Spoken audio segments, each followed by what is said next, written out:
Welcome to the Undisputed podcast. I'm your host, Jenny Taft. This podcast is the full show from today's episode of Undisputed from start to finish. They've got a busy slate, so Skip, Shannon, let's get to it. Welcome to Undisputed. We are live from LA. I'm Jenny Taft here with Skip Bayless and Shannon Sharpe. Guys, good morning. Good morning. You lady take that thing over like that? AD for MVP, baby. What do you think? Anthony Davis dominated those Portland Trailblazers last night. Who needs LeBron James? Carmelo. You see Melo let him fade the free throw. Lakers are back, baby. There you go. See. Such a high note. Somebody else gonna be back in a couple of days. Who? The greatest player to ever live. The phony goat? There you go. You a hater too. To ever live? Ever. Good. Well, please, I hope He so. just retired, unfortunately. He's in the mix. Thanks for the inside scoop over there. All right. We'll get to them. But we got some more breaking news here. Well, not breaking news, but just news that we are all following very closely. And I want your reaction here. Hue Jackson, he went 1-31 his first 2 seasons coaching the Browns. And yesterday, on the heels of Brian Flores' accusations against Miami, the former Cleveland coach said his franchise was on a, quote, 4-year plan that incentivized losing. Jackson also said bonuses were available tied to being a young team and having many draft picks. So, Shannon, what is your reaction to these tanking allegations? Because this is a big deal. Skip, if this is true, if what Brian Flores says is true, these 2 owners have to go.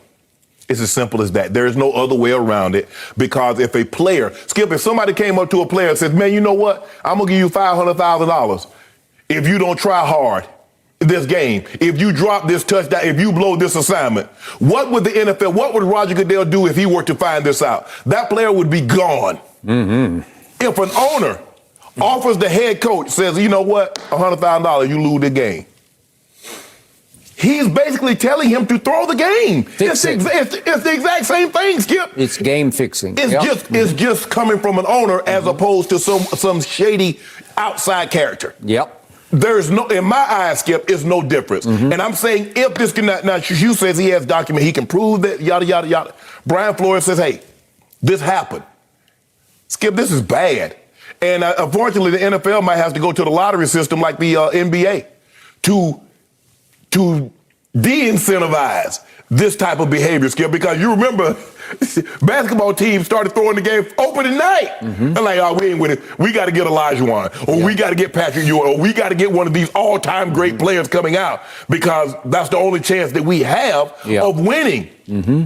But it's, Skip, I've been very fortunate that I've been on a team. I've never really been on a team that was rebuilding. No. Because if you rebuild, like, play the young guys. Play the young guys for I'm trying to win. So when you guys get good, I'm gone. Yep. So y'all want me to get my eyes beat in. I'm going out here all banged up, shooting up to try to play and win. And you talk about play this guy when you know he's not ready to play. But nah, I'm not for that, Skip. This is bad. I hate that, and sometimes things you don't know behind the scenes. You might think it, but you don't really know unless somebody that working on the inner workings come out and say, well, this is what was going on. And then you're like, okay, now it starts to make sense. But I just hope it's not the case, Skip. It can't be. Not the game that you covered, damn near your career, the game that I played. A lot of what I have is because of the game that I played and the game that I covered. I just hope this can be true. Yep. But if it is, Jimmy Haslam and Stephen Ross got to go. Now, we know these owners, they band together. We see them stand together because Congress, the subcommittee says, look, we want the information with Daniel Snyder and the Washington football team. Mm-hmm. They're dragging their feet on that. We saw what happened with the situation in Charlotte with the Carolina Panthers. He went ahead and resigned. He went ahead and sold the team because he didn't want to go through this. But Skip, this is bad. This is all-time bad. This is a bad situation. I think wasn't it Paul Hornung and someone else that got suspended because of betting on the game? Mm-hmm. Alex Karras. Yes, you're exactly right. Blazing Saddle, and he had a TV show. He did. Also, Joe Namath had his issues of associating with known gamblers, so it's been way back in the past of this league, but we thought it was gone and forgotten. Yes. And obviously the reason we have so much openness about injuries. We have injury reports every day is to eliminate the gambling issue of a trainer selling inside secrets to gamblers. Correct. Okay. And Skip, remember, they don't even want you going to casinos. Yeah. They don't even want you like rolling dice or being in the casino, betting on the horses or anything. This is worse than all that if this is true. Okay, to your first point or your last point, we love this league, man. Yeah. This is it for us. We live for this league. This sport. It's the greatest in the world to me and to you. I know there are other leagues in other parts of the world, but this is it for us. And I personally hate even the prospect of this having happened. Yes. Because it undercuts the integrity of the competitiveness of a professional football as we know it. So I'm so with you. This is as dangerous a threat to the game as you can get. Right. And yet, we have two distinct allegations here. One from Brian Flores, who is on a media blitz right now, a tour, which I love. And we're going to talk more about him and compare his situation with Colin Kaepernick's later. Hell, Skip, we might need to put a call this in. We should get him, because he is a powerhouse on television. Yes, he is. And he makes it clear as broken glass exactly what happened between him and his owner, Stephen Ross. Right. That he was flat out offered $100,000 to throw that football game. Per loss. Per loss, yes. Throw this game, this game, this game. Right. He was even encouraged to take early vacation. Just do everything in your power to tank games because we want higher picks. Right. And now we have another black former head coach in the National Football League. Now the head coach at Grambling, which I didn't know until this morning. I'd lost track of Hue, but he's the head coach at Grambling. He was the offensive coordinator at Tennessee State under Eddie George. Bingo. And yet the last time Hue was in the National Football League was the 2018 season, which he started as the head coach of the Cleveland Browns. And then he went with Marvin Lewis to Cincinnati as sort of a special assistant to the head coach. He got fired after 8 games in Cleveland. That's the last we've seen of Hue in the National Football League.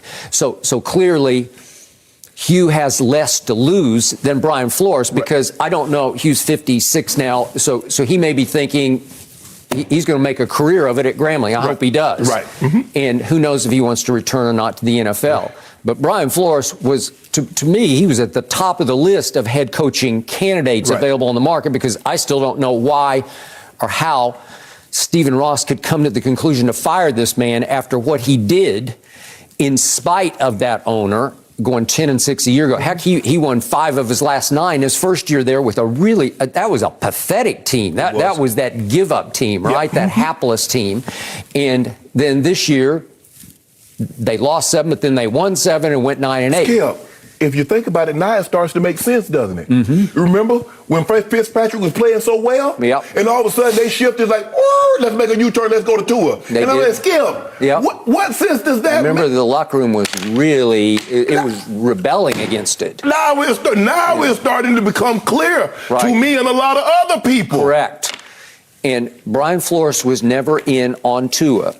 Again, I'm not a fan. You were when he was in college, but I get it why Brian was saying, no, I want to win football games. He wanted Justin Herbert, and the owner wanted Tua. Okay. And I believe the GM also was a Tua guy. Okay.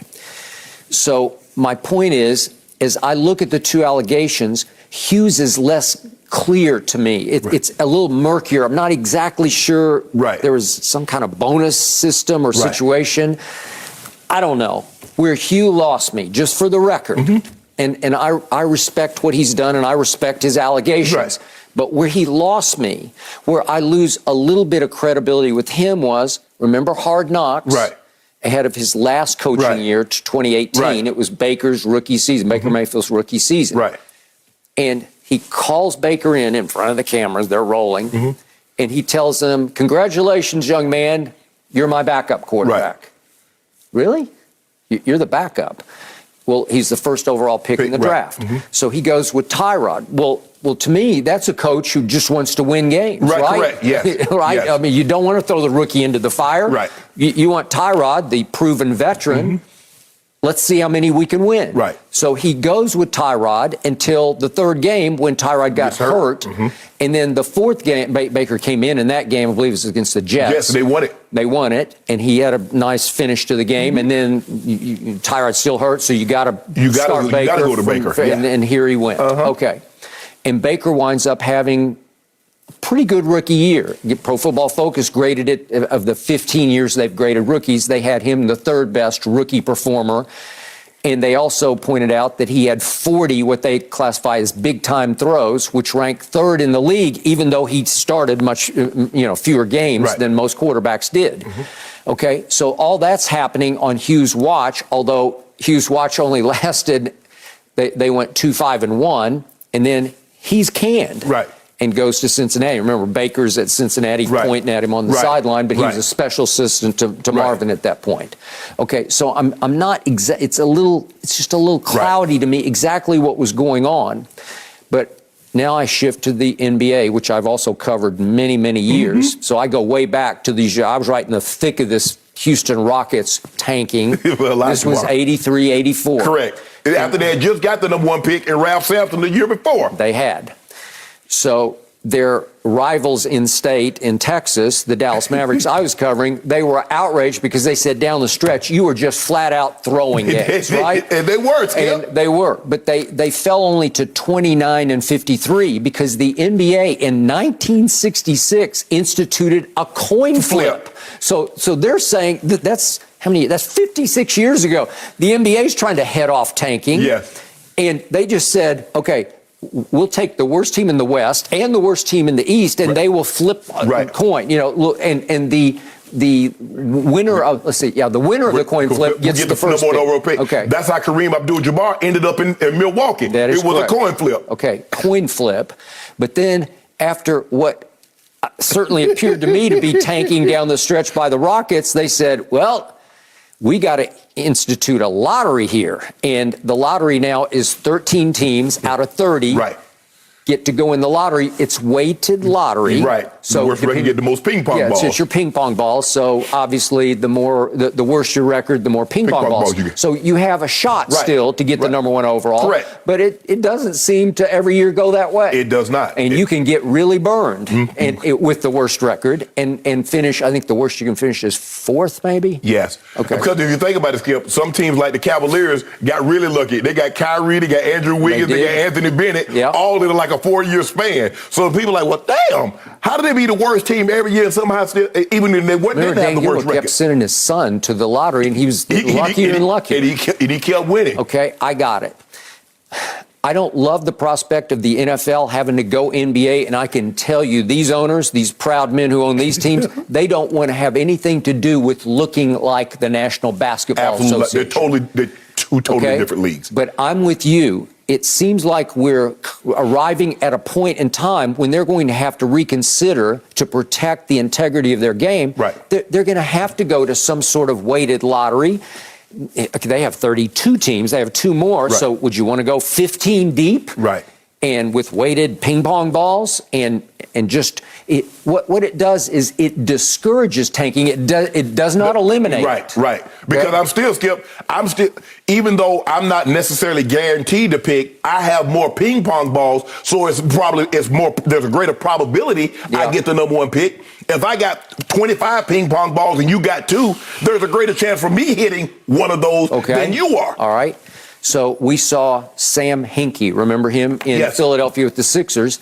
He actually planned to tank. Yes. His teams were so bad that they were just inherently tanking because they couldn't win anyway because they just were the worst team. And he said, we're going to stay bad because we want to, quote unquote, he didn't use the word tank, but we want higher and higher draft picks where we start to restock at the very top of the draft. A 4-year plan called The Process. Here's Joel Embiid. Okay, Trust the process. And Ben Simmons. Ben Simmons, who's still up in the air. And the guy that ended up Markelle Fultz was also a part of that. And that didn't work as a draft pick. No. But still, it's boom, boom, boom. Correct. I got you.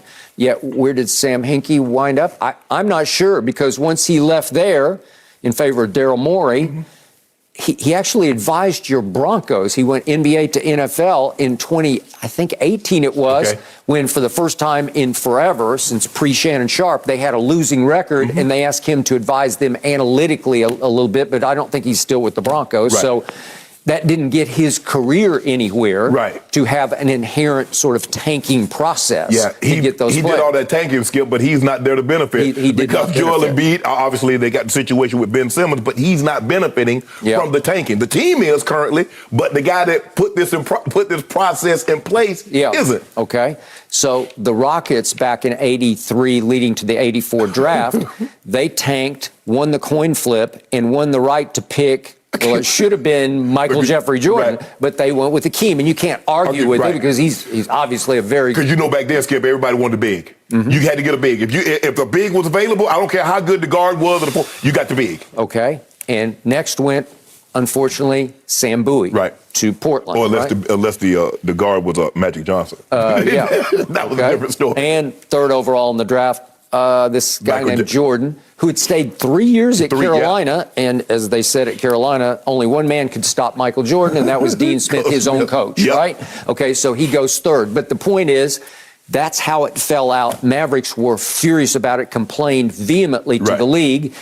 And they changed it. This happened. The next year, they went Patrick Ewing was the first lottery. Patrick Ewing went first, and you still had to wonder exactly how the Knicks got Hold up. How did he end up to the Knicks? Okay. Well, there's always going to be that suspicion hanging over all of the above. So do I believe teams have tanked in the NFL for years, and you just didn't really know about it? Sure, I do. Yes. But the most glaring one to me is the allegation, obviously, of Brian Flores about Stephen Ross. And I told you yesterday, he's just got to go. Right. And I know how they'll operate. They'll just fine him. They might take a draft pick, maybe. Right. But it's going to be hard to prove because we got a he said, right? But Skip, Skip, you remember when this happened? I'm like, why the hell are they going to tour? First of all, it was supposed to be a redshirt season. The man had a dislocated hip. They didn't really think he was going to play. It's not like Ryan Fitzpatrick had lost 6 or 7 games. They were 5 on the team. They had, as a matter of fact, they had just won their last 2 games. And you go in a totally different direction? Why? I'm like, hold on, something's not adding up. You and I were like, well, he is. No, I don't care nothing about that. I'm trying to win. The guys in the locker room, the veteran guys, like, hold on. We see this guy at practice. He's not ready to play. Fitzpatrick just won the last 2 games. Let's just ride this out. We could make the playoffs. That's not what they wanted. We don't want to make the playoffs. What part don't you get? We try to get higher and higher draft pick. Because if you get the higher draft pick you get in the first round, you get a higher pick in the second round, you get a high pick in the third round. So you could theoretically, Skip, get the number 1 overall pick, the 33rd overall pick, and so forth and so on. So how hard will it be to prove either of these allegations? Well, Hugh says he's got evidence. He's got documentation. Well, I'm not sure what it is.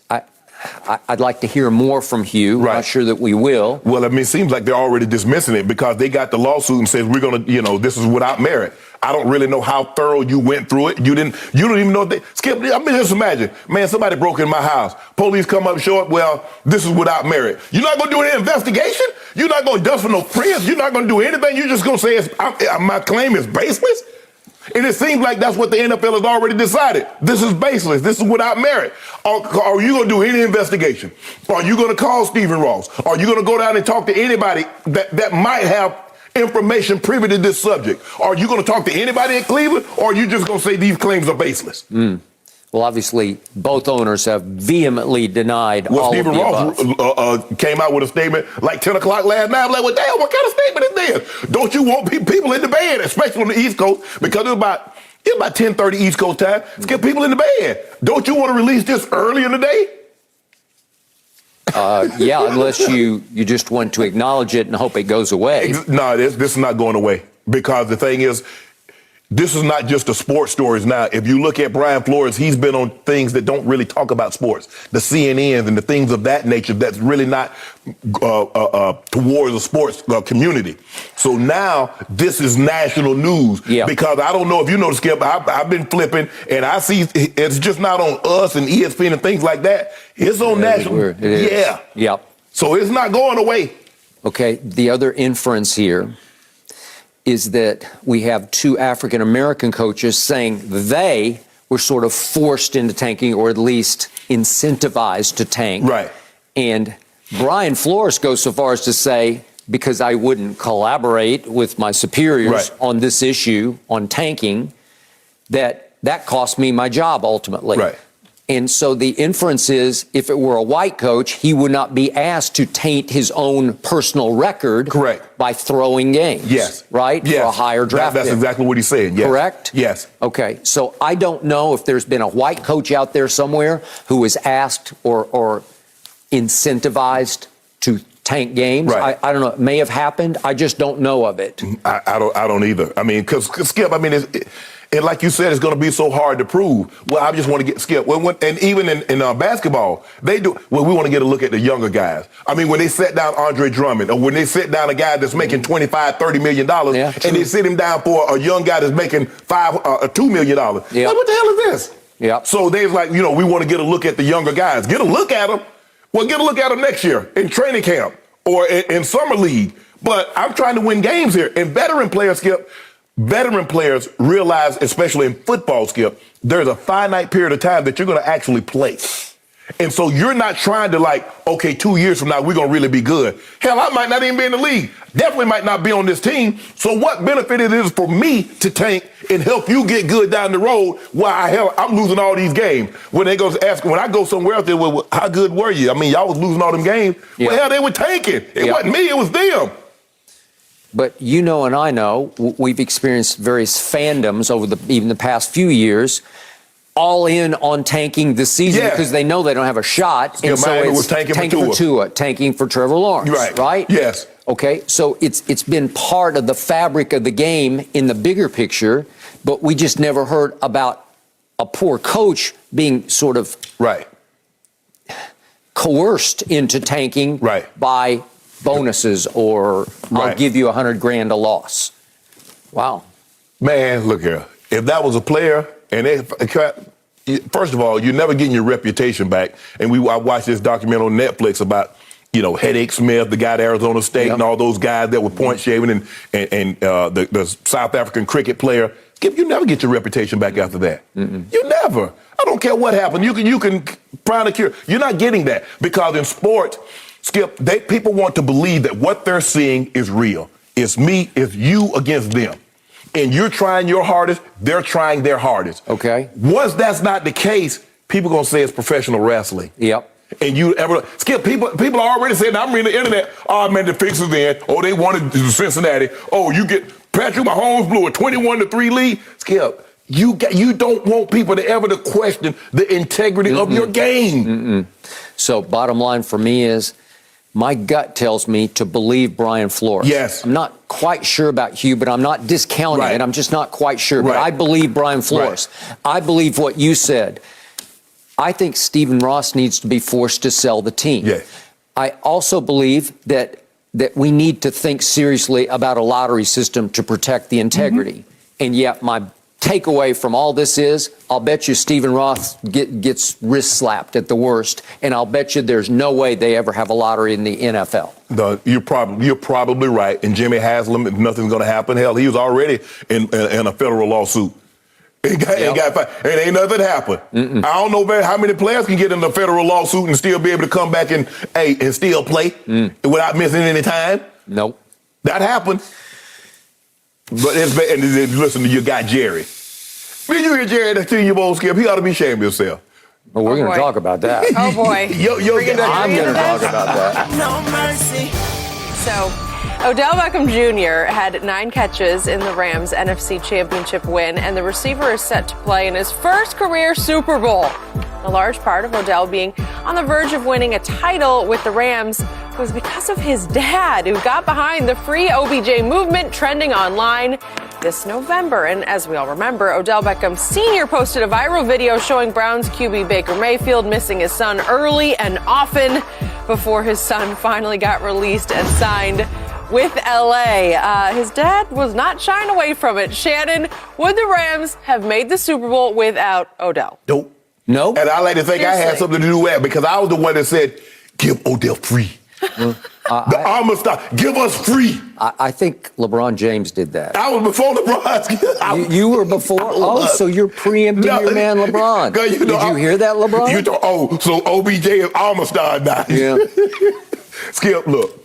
We see what he's done. Look, this is not a discouragement because as soon as he got there, Robert Woods tears his ACL. So now That wasn't planned, obviously. No, that was not planned. Yeah. Odell was going to be the number 3 receiver. Yeah. Because what they had seen was Van Jefferson dealing with the drops. We saw Skoranek.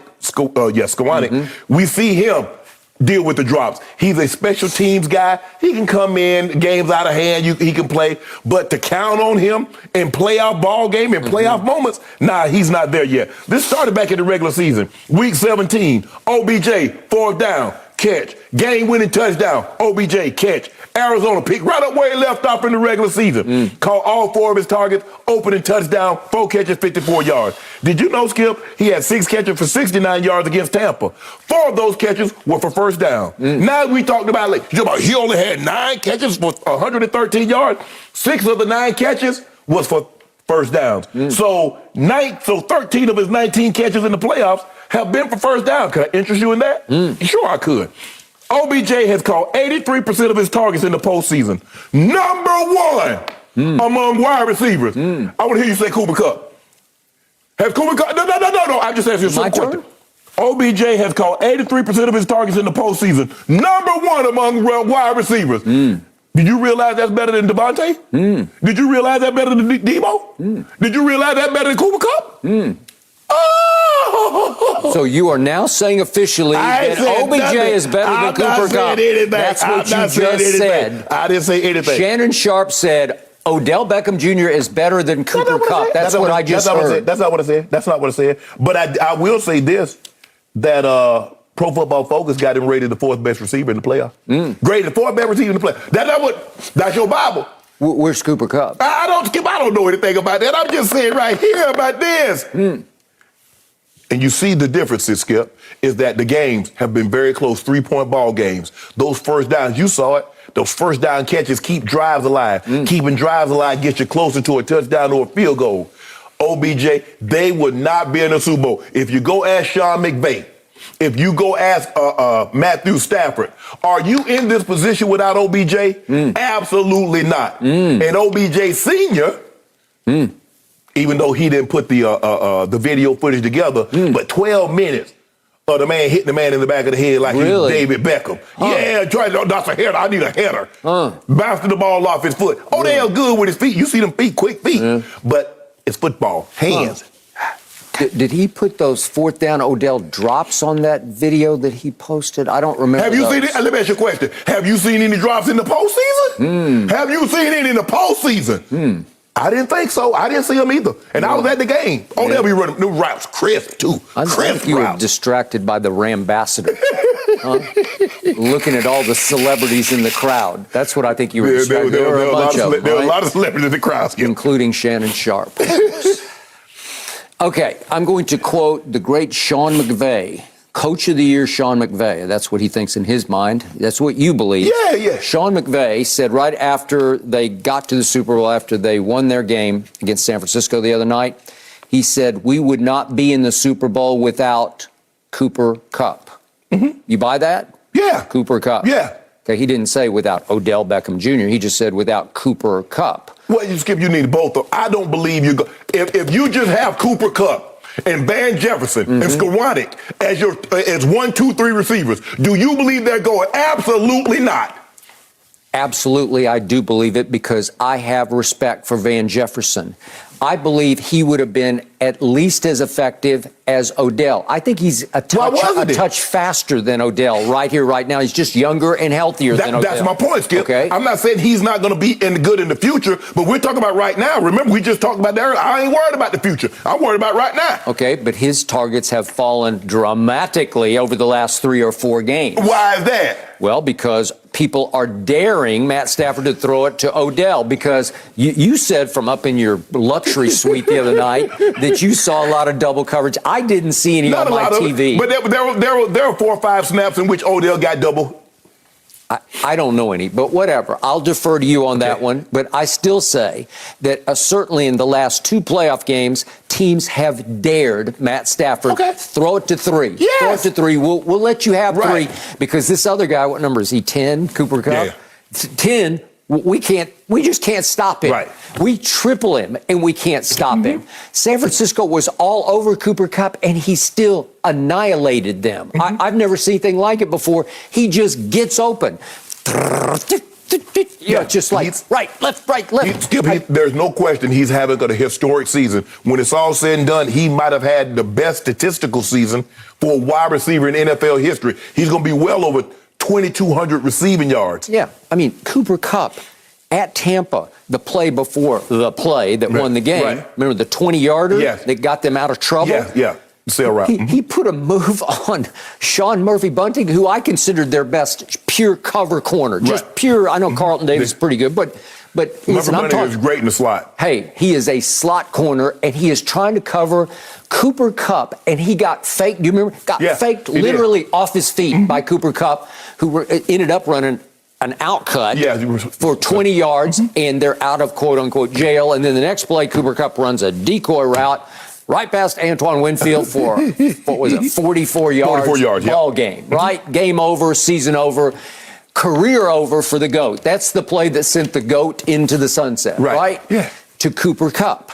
Okay, so I'm going to remind you, Odell joins at midseason. He was up and running, he'd been playing a little football for Cleveland here and there.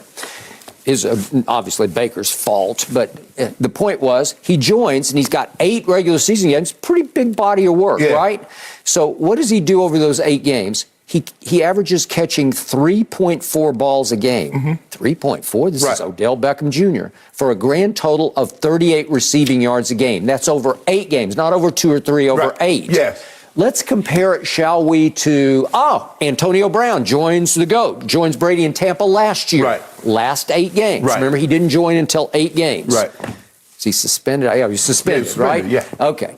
He's always suspended for something. But the point is, over those 8 games, Antonio almost caught 6 balls a game for 60 yards a game. So it was much more. It was close to being double the production of what Odell was doing with Matthew Stafford. Because what AB does and what Tom does is really linked up. AB is a very good slot receiver. Tom wants to keep the ball between the numbers. Odell is primarily outside the numbers. That's not what McVay's system is predicated on. But if you notice, as Van Jefferson's numbers have come down, Odell's has increased. Now, they lost his first 2 games when he got to the Rams. You blame Odell. They won the last 6 or 7 of them, so Odell should get credit. Just like you gave him blame, give him credit.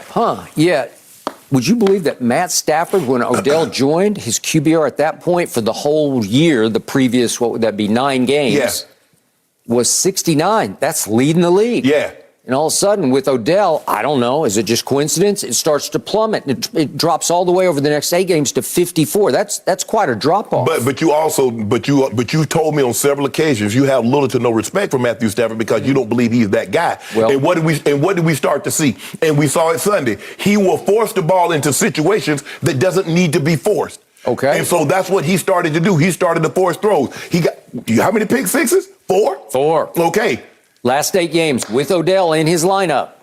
Matt Stafford led the NFL in interceptions. Well, I with know 13 over the last 8 games. Really? Last 9 games with Odell in the lineup. Interesting. 8 wins, 1 loss in the Super Bowl. Can I interest you in that? Yeah. We still got one more big game. No.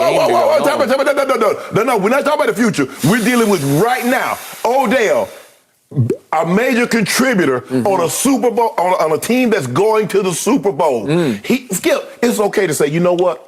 Man, Odell still got some juice. He better. I didn't anticipate him having this kind of impact. So it has come to this, that Shannon Sharpe, the Hall of Famer, just said Odell still got some juice. No. Some juice? No, you said he was talking done. About superstar. I did not say he was done. Done. I just said he was a shell of his New York Giants self. Well, guess what? He a shell in the Super Bowl at home. Okay, that happens to be because of Cooper Kupp and Aaron Donald and Jalen Ramsey. So Odell had nothing to do with maybe that. the best offensive line in pro football football They're not the best in that running game. I think they are the best offensive line. So they ain't got nothing to do. So Odell ain't got nothing. So when Odell was putting up 2 catches, you was beating him up. Now he giving you 9 for $113 with 6 first downs. 13 of his 19 catches have been for first downs. Let that sink in.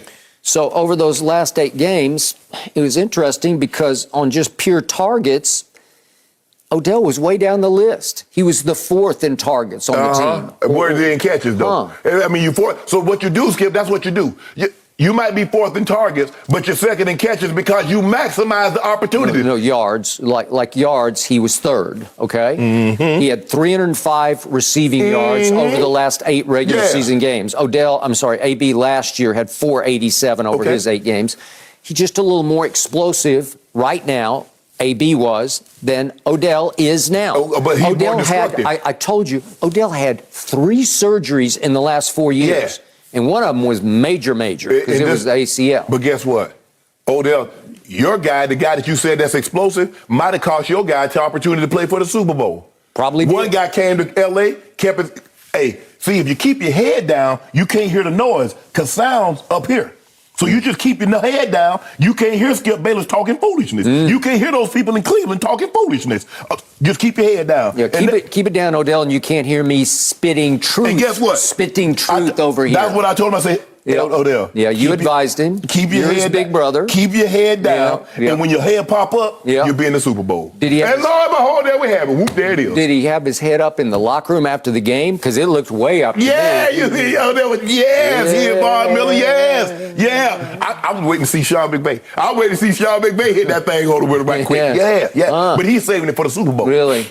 I can't wait to see Sean McVay run all the way after Odell up the tunnel after Odell catches a 90-yard touchdown bomb from It might not be 90, but he's going to catch a touchdown in the Super Bowl. Is he? Yeah. Okay. I want 2 cases on it. 2 cases on one touchdown? On one tub right now. I put it out there. Okay, do it 2. No. He's Odell freaking Beckham. No, Odell had... Odell. When was the last time Odell had 2 touchdowns in a game?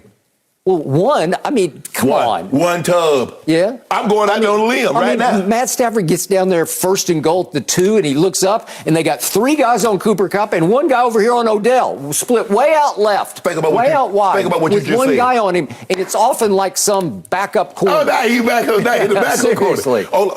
You just said, okay, they get down there 1st and goal. They got 3 guys on Cooper Kupp. Yeah. Tell the people at home what Matthew Stafford did on 1st and goal last week against throwing the Cooper Kupp when he had 3 guys on him.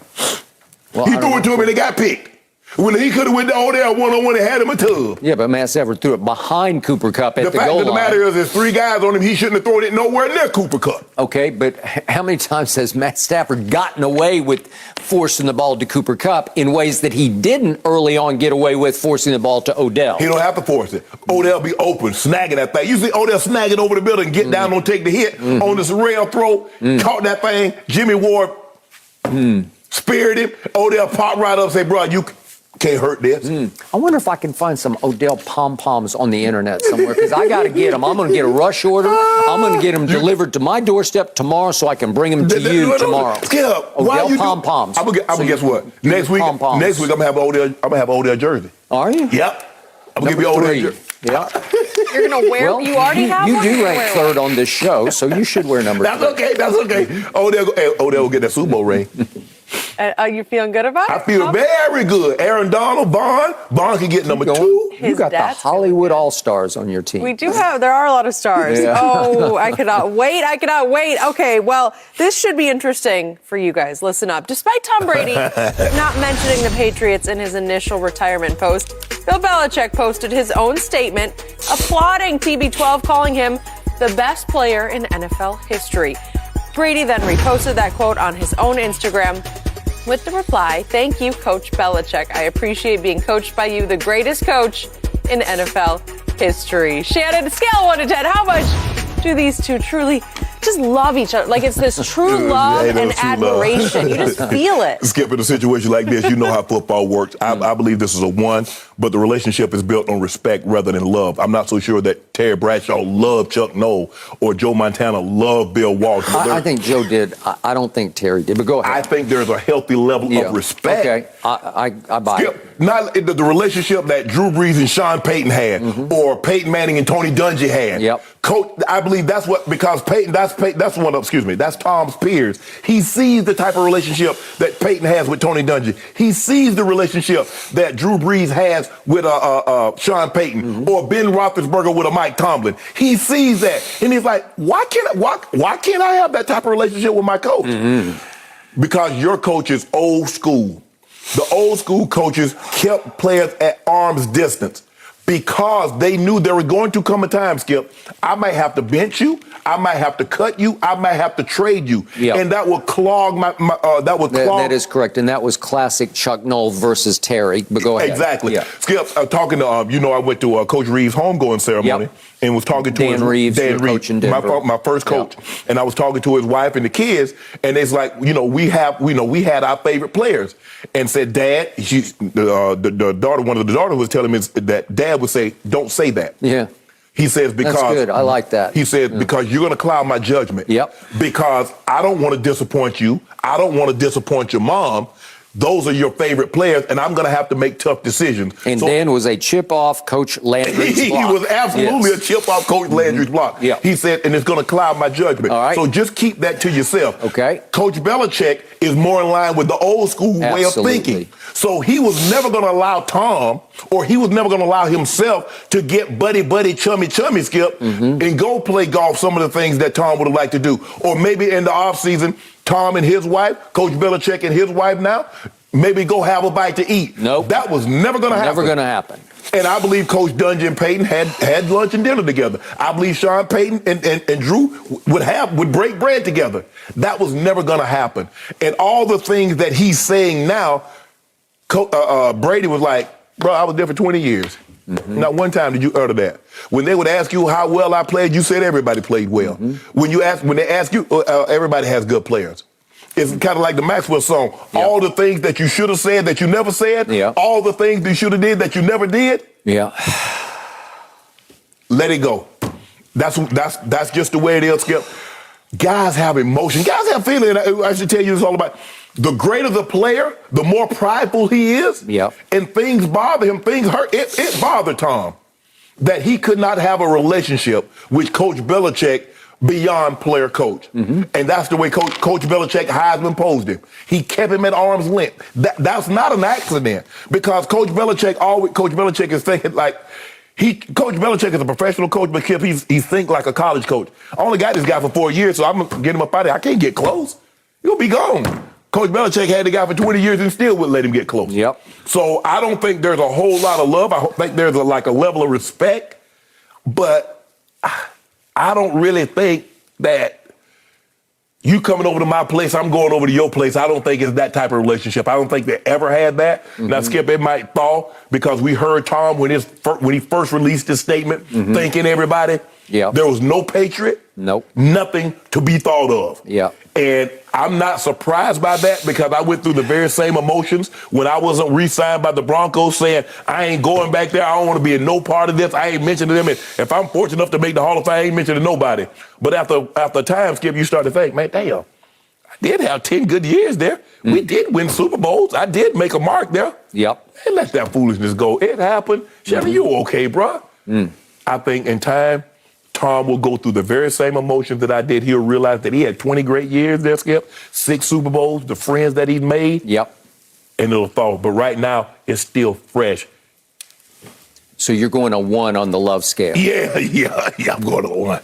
I'm going to go down to a 0 on the love scale. If we change the definition to the respect scale, I'll go Brady would have a 5 on the 1 to 10 respect scale. Okay. I think Belichick is now a grudging maybe 7 in respect to Brady. Yeah.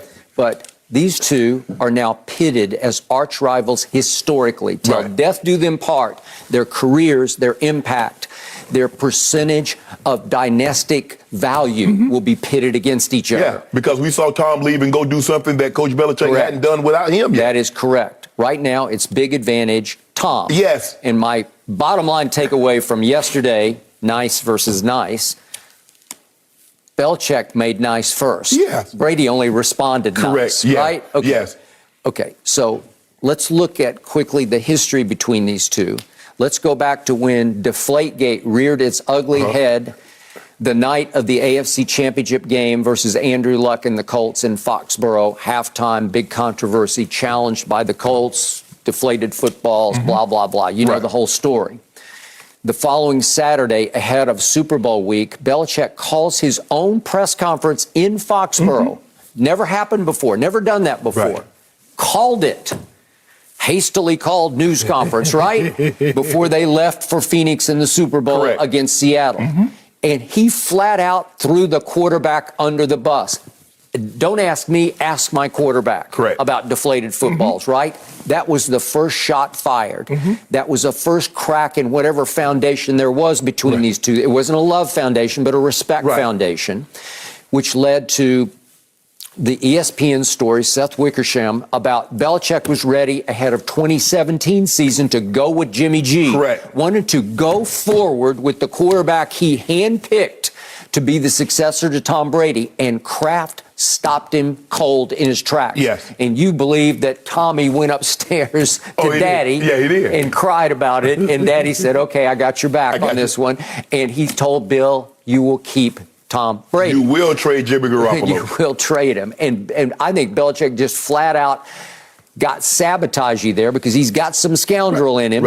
And he gave Jimmy G away, just gave him away to Kyle Shanahan, who was sort of like another son to Bill because of the relationship with Mike, right? That's correct. All right, so now we fast forward to that first Super Bowl, the 2017 Super Bowl, and it gets sabotagey again because Malcolm Butler is mysteriously, inexplicably benched for the whole Super Bowl after he played the most snaps of anybody on defense.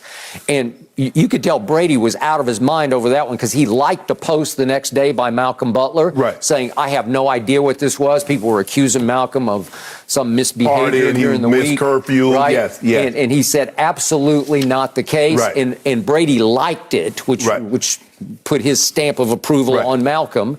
And obviously Brady threw a playoff record, 505 yards passing, and put up 33, and they lost 41-33. So you don't think he blamed Belichick to some degree for that one? You better believe that he did. Tom Brady's about winning. I don't care what he did. Tom Brady said, I don't care if Malcolm stayed out the whole week. He's still one of our best defenders. Put his butt in the game. Hence, he said he wanted Antonio Brown, knowing his history. So Tom is about winning. He ain't about all that other stuff. He could care less. Next up, Brady, unfortunately, tears up his hand, gets it stuck. I don't know what happened. We'll never know, probably, but he gets it stuck, he said, on Rex Burkhead's helmet in practice on Wednesday ahead of the AFC Championship game against Saxonville.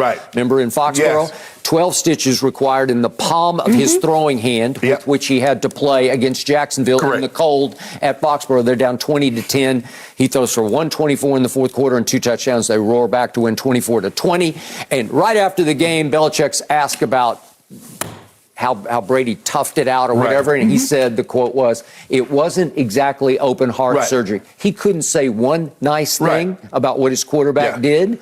Not one nice thing. That's an opportunity to say, well, hey, that's Tom. That's what makes him great. Well, that's what this post was last night, as you said. It's too late. You had it up and Skip. You can't tell me something you could have said right then and there and tell me like 3 or 4 years later, Skip, you know what? I think you'll agree with this. I believe if you were to ask Coach Belichick, if I gave you Drew Brees, if I gave you Aaron Rodgers, or I gave you a comparable quarterback in Ben Roethlisberger, do you believe you still would have won the same amount as with Tom Brady? He would say yes. Absolutely yes. And so that was the game. The way he treated Tom as if Tom was replaceable. He's finding out now the last 2 years, Tom is not so readily replaceable. He had to find that out the hard way. Sometimes, Skip, oh, man, ooh, what you got is better than what you can possibly get. Correct. Which means, dare I say, that Bill Belichick has been humbled? Of course.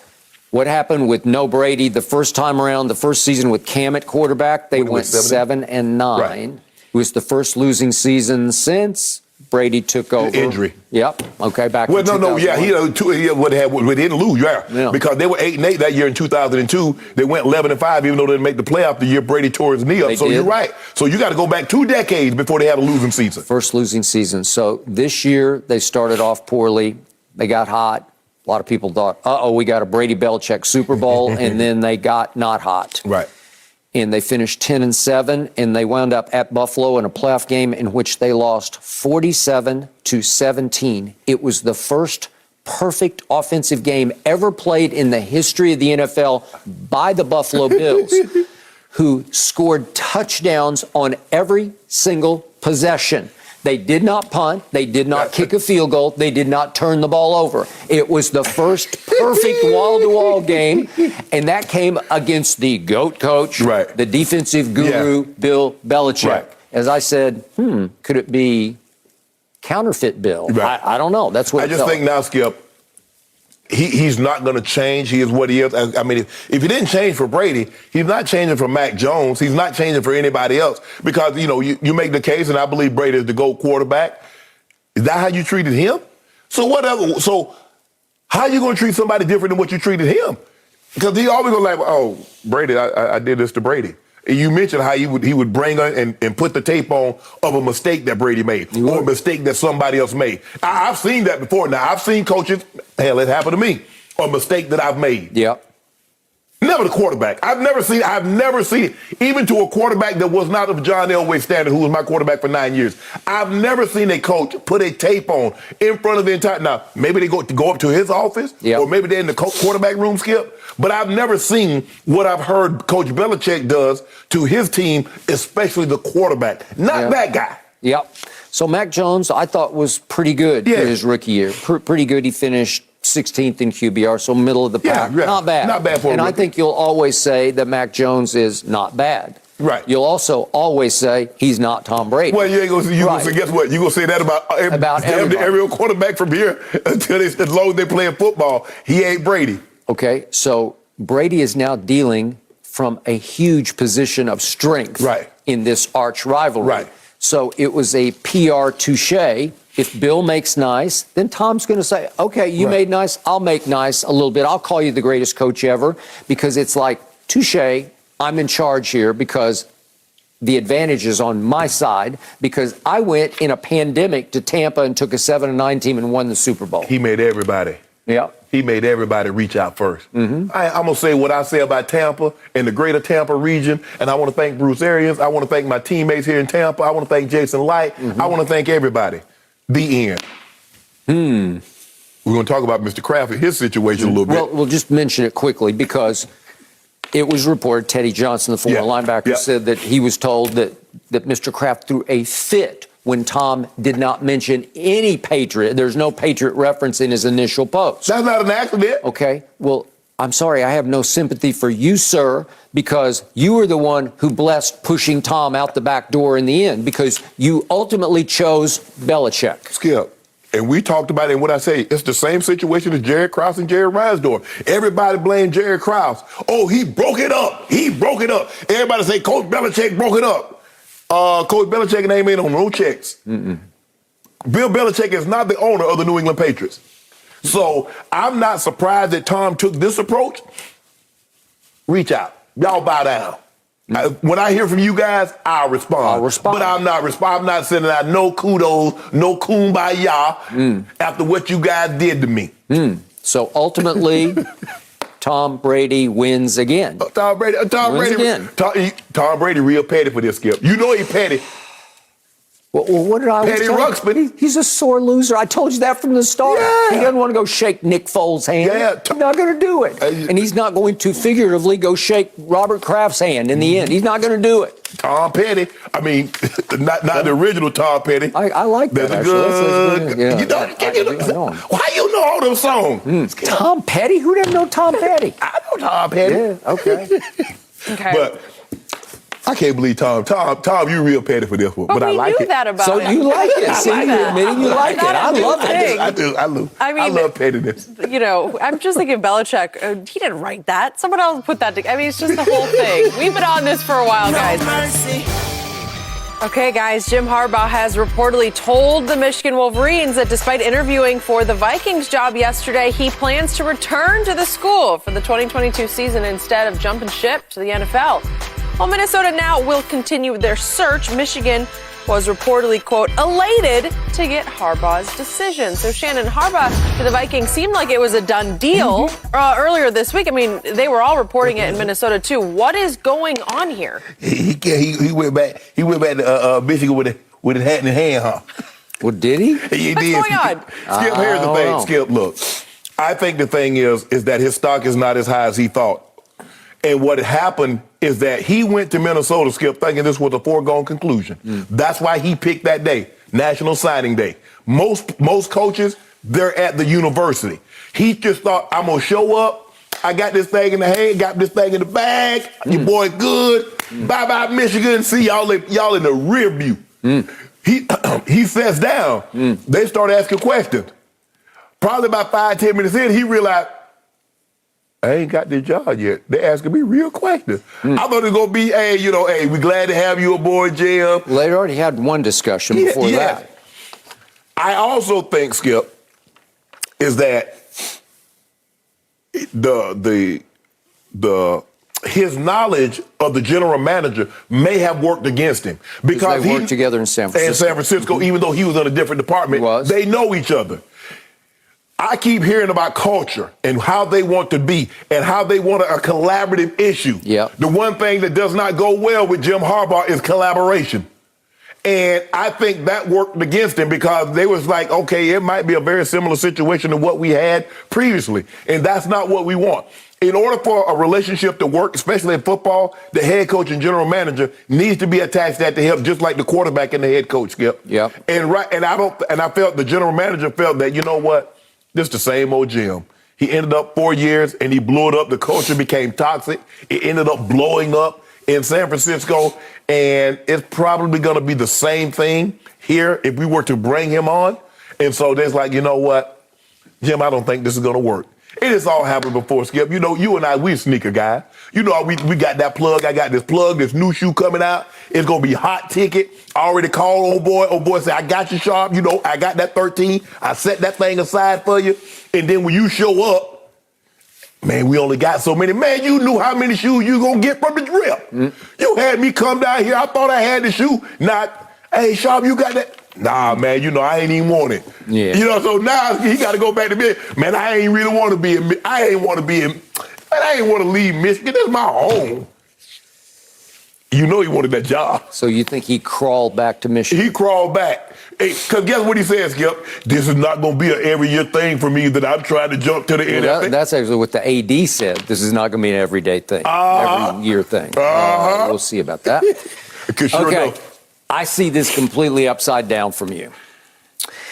I believe that off the field, Jim Harbaugh has always been the shrewdest of operators. I believe he has always, off the field, played chess to everybody else's checkers, but it's devious chess. It's cold-blooded, go-for-the-throat chess. Chess. And I believe he decided he was in a can't-lose position here with Michigan and Minnesota. And obviously, he was forced a year ago to take not just a pay cut, he got cut in half. Half your salary. You must swallow your pride and take half if you want to coach one more year here at Michigan. He said, I'll show you. And he did. Big Ten championship. He kind of went Aaron Rodgers on him, right? Where Aaron just said, okay, I'll show you. I'll go win an MVP, and then I'll go win another MVP, Jordan Love. And he won the championship. He obviously beat Ohio State, and he got all the way to the national semifinal. Unfortunately, found himself in the wrong place at the wrong time versus the wrong team. But he got them there, and it was a great year in the annals of Michigan football. I got a lot of friends who are Michigan football fans, and they were on fire all year. And all of a sudden, Jim Harbaugh was back in good graces. But he needed new leverage. So what does he do? I don't know how the connection was made with Minnesota, but it was made. And yet I believe he went to the Vikings and he offered them a deal. It wasn't reverse. It's like he was in charge of the negotiation. He offered them a deal they could refuse because I believe he wanted Gruden money, $10 million a year for however many years. And he wanted total control of the operation. The new GM was going to be his assistant, basically, in his new culture that he was going to create because he wanted to completely control his fate in pro football. What are the odds that they would swallow that and accept it? Not much. So I think he knew in his heart of hearts, probably not going to work. If they take it, I'll take it. You know, I'll take the Minnesota deal. But instead, he doesn't have to crawl back to Michigan. He strides back into the office at Michigan and says, okay, I'm not going to the Vikings. What are you going to do for me? Because he's got new leverage, because he threatened to leave. Right. And I think they were cowering that he was going to Right. leave. And he did it on National Signing Day just to spite them, just to rub their nose in the fact that they made him cut his salary in half. Well, it's reported now a new deal from Michigan is back on the table for the next few years. Right. And the AD is saying we will not have to revisit Jim leaving for pro football anytime soon. But let me ask you this. Okay, the new deal. Is it the same deal that he had that they cut in half? No. You think it's more? Definitely more, because he won he beat Ohio State. He should have been getting them a refund for all the time that he didn't beat Ohio State. Touche. I will buy that. But it's what have you done for me lately? And this is what he did for them lately. Right. And they feel like they're back, and they still, as much as he threatened that class yesterday, they still went up with the number 8 overall class. Right. That'll put you back in position to win. And plus, the thing is, I mean, I don't believe Minnesota was going to go to what Michigan is going to pay him, $8 million a year. I don't think they were going to go to that. I think they're more in line of probably $5 million a year, something of that nature. And somewhat, like you said, Skip, a collaborative event. They saw what he did. Skip, he wants control. And he and Trent Baalke ended up butting heads, and it blew up in San Fran. So, but Skip, I believe that he thought he had the job, and he had the job and was going to get what he wanted. I don't know. It seemed like a long shot to me, but whatever. And by the way, my 2 cents on Jim Harbaugh, I told you, I don't like him. I've been around him some back in the day. Yeah. He is very difficult to deal with, to get along with. Well, he's annoying. But he can coach. Yeah. Because he took that San Francisco team and turned it right around. He was turning around there. He turned around Stanford. He turned around San Diego. Remember that University of? Yeah. And yet he went 3 straight years with the 49ers to 3 straight championship games.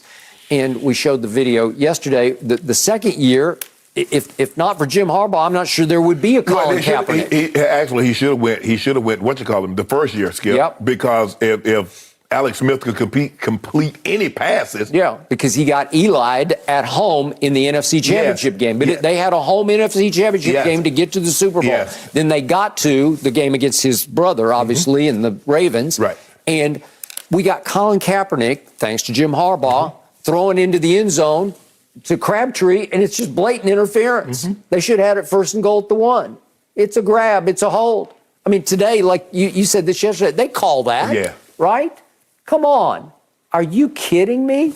It's blatant. It's 1st and goal. San Francisco is going to win the game. Yep. Colin Kaepernick would now have a Super Bowl ring if you make the call that should have been called. Right. And then the next year, they get back to the championship game again. Unfortunately, it's against Legion of Boom at Seattle, but Colin's thrown into the end zone to win the game, and Richard Sherman makes a play, right, on Crabtree. And it gets tipped up, and Smith catches it, right? Yep. Okay? So 3 straight championship games and should have had a championship. Right. Well, again, difficult to get along with, short shelf life, because he's just going to burn up. He's going to burn you out and burn himself out. Correct. Would I take a shot? I would have taken a shot. I just say. So you the Vikings, you think the Vikings missed out on this? I do, but I'm saying if I ran the Vikings, I don't care. If I ran anybody, if I ran Jacksonville or Miami or New Orleans or Houston, I'm just saying, give me Jim Harbaugh. He is the most accomplished candidate on the market by far. Yeah. Right? But I think the history of what they saw him do today. I got it. Well, and so teams will be hesitant, Skip, to give him a lot of control. owners and GMs just say, I don't want the headache. Right. Well, do you want a championship or at least the ability to compete for one? Because he'll give it to you if you'll let him have Well, the then your Cowboys should have went and got him then.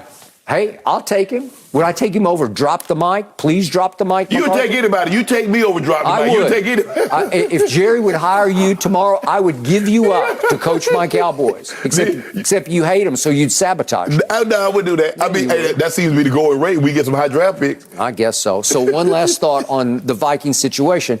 Now, reportedly, it's Kevin O'Connell from the Rams. Right. Who does not call plays. Here we go again. Man, you know that ain't no stipulation. That's not a stipulation. Well, what tells you that a Kevin O'Connell, who's actually, look at his track record, he's bounced all around the league, and I'm not saying he's not a... I guess he was a player, too, I guess. He was pretty good. I think he was like a 3rd-round pick once upon a time. He was with Belichick for a little while and threw a few passes in the league. Okay, I'll give you all that. But what qualifies him to be the leader of men, the commanding officer of the Minnesota Vikings. He has done what to accomplish that? Has he led a football? He has not. No. So you telling me he doesn't call plays? So he doesn't call plays here in L.A.? Well, you know who calls the plays? Hold on. Coach McYay. That be telling Eric Bieniemy that he doesn't call the plays, and you need to call the plays. Okay, I got it. So I was talking to our friend John Wooten, who oversees a lot of the black coach movement. Yes, and he told me this is what was the night this broke? 2 nights ago. Right. John is telling me, because he's overseeing and he's in close contact with Raheem Morris, and he said, I think Raheem's their top candidate in Minnesota. Right. Well, guess what? I don't think so. I thought, well, at least we'll have 2 black head coaches, because Raheem can coach. Yes. He knows both sides of the ball, and he was a little young and was still acting a little too much like a player and was too much of a player's coach with Tampa. Right. But he also did some really good things in Tampa. He is a leader of men. Yes. He is far more proven and accomplished to me than Kevin O'Connell. That's just me. And I'm not saying Kevin O'Connell can't coach. It's just an X factor. Right. Who knows whether he could be a head coach or not? Here we go again. That doesn't matter. Okay. Zach Taylor didn't call plays either. I mean, he's in the and he's rewarded Cincinnati, but he didn't call plays. Well, Matt Nagy didn't call plays. There are a lot of guys that didn't call plays. Yeah. It seems to be, if you're black, you need to call plays or be a decent. There you go. That's the rule. Huh? I mean, that was. I mean, I don't really know how else to get around it, Skip. It's simple as that. I think you're right. I don't know what's going to happen in Minnesota. I just don't know. I thought it was a done deal. I had mixed feelings, and now we wait. I do like Raheem Morris, so that is a good point to bring up that name. No mercy. Well, speaking at the Senior Bowl, Jerry Jones said that while Dan Quinn is, quote, qualified to be the next head coach of the Cowboys, that would only occur if something ever happened to Mike McCarthy. However, he also continued to imply that the mystique surrounding Quinn's potential in Dallas was part of the negotiating ploy as the DC took other interviews, saying, quote, I wanted them to be thinking that they were talking to a guy who could be head coach of the Cowboys. Shannon, please interpret what Jerry is saying. Jerry full of it. Because Skip and I both know if the Denver Broncos had offered Dan Quinn that job, he would have taken it. If the Chicago Bears... I would hope he would. Skip, if Chicago Bears had offered him that job, Minnesota never offered him a job. He took himself out of the running for the Jacksonville job. But from all indication that I've been talking to people, no one offered him a job. So what other choices that did he have other than go back and be the defensive coordinator of the Cowboys and get an extension? Jerry really thinks that when people are hiring candidates, they're like, well, you know what? He might be the coach of the Cowboys one day. We better snap him up. They don't care nothing about you. They don't care nothing about you, Jerry. Because he's suggesting that because they feared he was going to be the Cowboy coach, that they should not hire him because he was already a done deal going to Dallas. But he went back twice to interview with the Bears, the Broncos? Yes. Twice. Yes. So why would he come back for a second interview if he was a done deal in Dallas? Thank you. Jerry thinks that, we're number one in ticket sales. We're number one, our TV ratings. Jerry, only you care about that. We care about that because you're in the NFC and that's the flagship. We care about that. I promise you the other 31 teams don't care about your ticket sales. They don't care about your ratings. They're trying to win games. It just goes to show you, therein lies why you can't win. Because it's all the other things that's more concerning to him than winning. He wants to talk about the aura of the Cowboys. Skip, nobody cares about that. That doesn't win you games. This ain't college where Alabama rolls up against somebody that's lesser tier than that. Man, that's Bama. We got no chance. I promise you, when teams play the Cowboys, they're not thinking about your aura, Jerry. Jerry's delusional. Jerry really believes, Skip, that this job is so sought after. The mere mention that I think I might get it at some point in time in my career, Skip, I'm willing to forego other jobs that I might potentially have right now. I'm willing to forego that because I might be a candidate for the Dallas Cowboys. That's what Jerry Jones would have you to believe. Jerry Jones, I know you don't smoke, but you high. Okay, my turn, unfortunately. Also, unfortunately, owning and operating a National Football League team is not a publicly held office, or Jerry would have been voted out many years ago. Because I would have been voting as many times as you let me vote. No, he's out, right? But It's like we talk about with the black head coaches. You can't force any of these owners to do anything they don't want to do. You cannot force Jerry, even as he nears 80 years of age, stop talking. to relinquish being the general manager of the football team. Right. So where did he utter these cockamamie remarks? The Senior Bowl. He was in Mobile, Alabama, once again in all his glory. He's sizing up talent at the Senior Bowl. He's the GM of the Cowboys. Checking them out. The buck stops on my desk because draft night, I have final say. I bet you he's probably the only owner in the Mobile. But he's not there as an owner. He's there as a general manager. He's there as a general manager. Just the mere fact that he was there representing my team as the general manager was... It was just sickening last night, where I get sick to my stomach about where are we going with this? Right. And then I try to decipher these remarks, and they're like crackpot remarks. They make no sense. They make no sense. And as Jory Epstein, who wrote this piece, said that she said his logic became relatively winding. It's like winding. It's convoluted thinking. He's talking himself into circles, trying to make it make sense. Yeah. Well, this is what we did. See, we wanted to make the other teams think. Yeah. You're talking to the potential head coach of the Dallas Cowboys. Well, don't that make me want to sign him even more, Skip, so he doesn't go there? Yeah. So he's first asked, well, would you have considered hiring Dan Quinn as your head coach? And he said, well, sure, I would consider it. If I didn't have a coach, I would have been interviewing him for head coach. So he didn't bless him and say, we got him back and we got him right in line just in case it goes south. He's sitting right there and he would be my first choice to be my next head coach. Right. He didn't say that. Right. He didn't bless him at all. No. There's no vote of head coach confidence going on here. Definitely he'd have been my head coach if Mike McCarthy's not on staff. Okay. So then the first part of this, I have no idea what he's talking about. I wanted the aura to be friendly to Dan staying, like he wanted everybody to be happy about it, and turning down head coaching jobs. Like you said, what head coaching job did he turn down? And he said, that's my logic. This is Jerry. That's my logic, and I put my logic with anybody's. You do? Who? What logic? It's cockamamie logic. It is. It's 3 playoff wins in 27 years logic. Right. 3 in 27 years, that's like you're the Dallas Lions, and you'd put your logic with anybody's? Really? You overpaid Dak Prescott because you got stuck. You got pushed to the end. Is rock in hard place. Are you going to let him go, or are you just going to overpay him? Right. He said, I guess I got to overpay him. Right. You paid him $75 million this year, and you know what you got in return? Right. You got stink it up. You got slump. You got a loss to the 49ers at home in your first playoff game. And that's logical? Right. You sat at a press conference with Dak and you looked right down the row at him. You sat next to him. You said, yeah, I overpaid you. Right. Congratulations. Right. You got me. You took me to the cleaners. You took me to the bank. You got me. That's logical?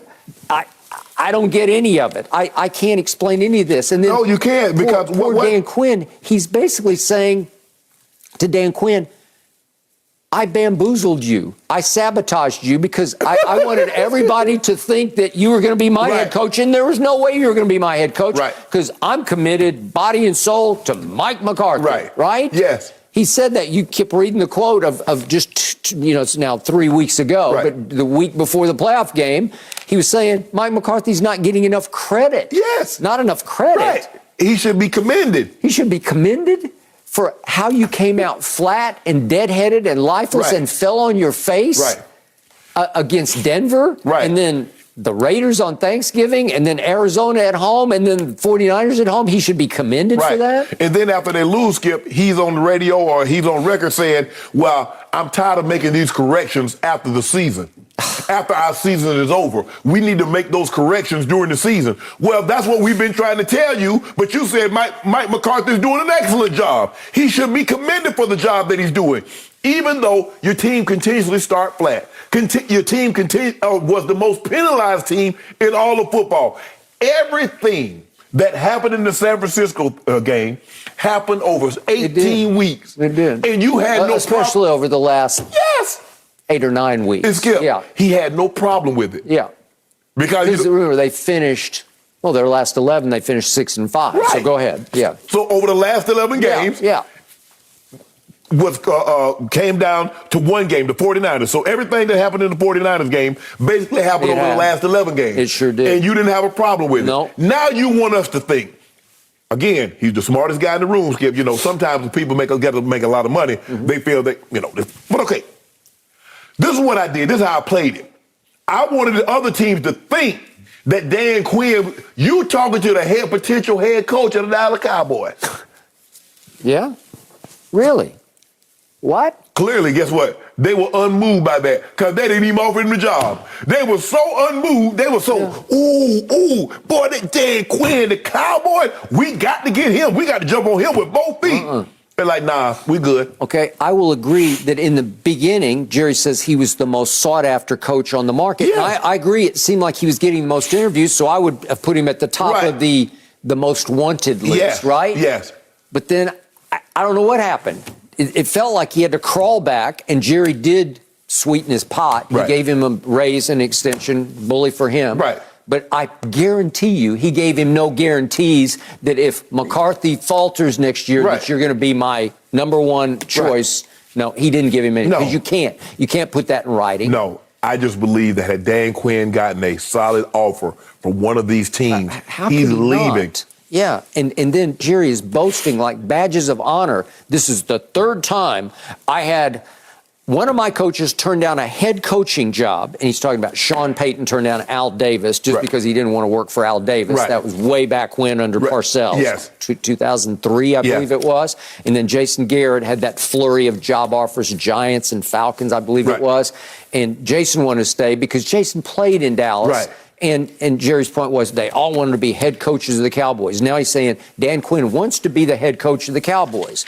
Well, I don't think he would have turned down the Denver Broncos. Well, here's the thing. If Sean Payton wanted to be, so why did he turn down the Saints? It wasn't like the Saints were juggernauts. It's not like the Saints are what they are now that what Sean Payton turned them into. So why did he stay there then, Jerry? Good question. Okay. Because it doesn't make any sense. Yeah, but he's wearing these like badges of honor. They all stayed for me. For my team. We're America's team. Well, you used to be. Exactly. Right? And it's like, you know what?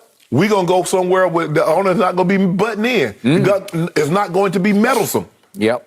So Sean Payton went there and got total autonomy in New Orleans. Other guys have left and been able to run their own without, I need you to play this guy. You're not being on the radio. Well, he got a bum ankle, so we're going to rest him this week. Oh, wow, wait a minute.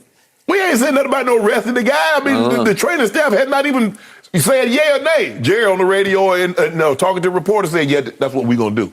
So now my man Jerry's down there in Mobile. He's going to pick him some football players. Man, Will McClay going to pick some football players and go hand Jerry the sheet. Jerry's going to look at it like, okay. Jerry, this guy can play. I'll go on the radio and say, I know something nobody knows. That guy can play. Right? Exactly. Way to go, Jerry. Lives in his own reality of what's happening and his thoughts. And, we give him the microphone and he's always got something to say. That's your guy. That's your team. I'm glad it's your team.